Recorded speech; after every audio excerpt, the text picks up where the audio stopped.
بسم اللہ الرحمن الرحیم۔ صحیح بخاری حدیث نمبر 178۔ ہم سے قتیبہ نے بیان کیا، انہوں نے کہا ہم سے جریر نے امش کے واسطے سے بیان کیا، وہ منظر سے، وہ ابو یعلہ ثوری سے، وہ محمد ابن الحنفیہ سے نقل کرتے ہیں کہ علی رضی اللہ تعالیٰ عنہ نے فرمایا کہ میں ایسا آدمی تھا جس کو سلام مزی کی شکایت تھی، مگر رسول اللہ صلی اللہ علیہ وسلم سے دریافت کرتے ہوئے مجھے شرم آئی، تو میں نے ابن الاسود کو حکم دیا۔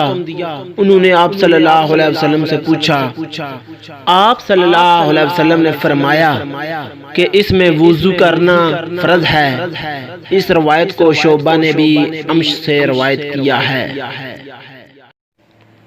صحیح بخاری حدیث نمبر 189۔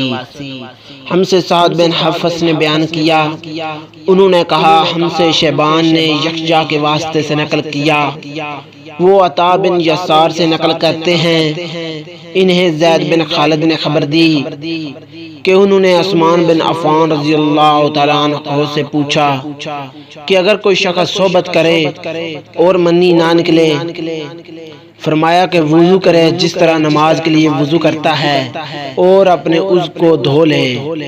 عثمان رضی اللہ تعالیٰ عنہ کہتے ہیں کہ یہ میں نے رسول اللہ صلی اللہ علیہ وسلم سے سنا ہے۔ زید بن خالد کہتے ہیں کہ پھر میں نے اس کے بارے میں علی، زبیر، طلحہ اور ربیع بن کعب رضی اللہ تعالیٰ عنہم سے دریافت کیا، سب نے اس شخص کے بارے میں یہی حکم دیا۔ صحیح بخاری حدیث نمبر 180۔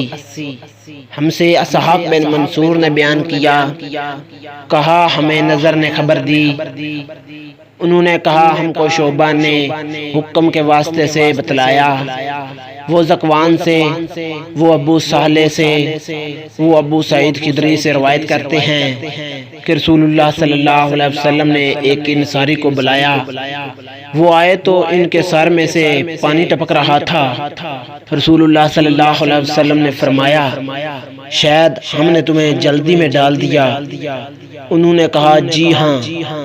تب رسول اللہ صلی اللہ علیہ وسلم نے فرمایا کہ جب کوئی جلدی کا کام آ پڑے یا تمہیں انزال نہ ہو، تم پر وضو فرض ہے، غسل ضروری نہیں۔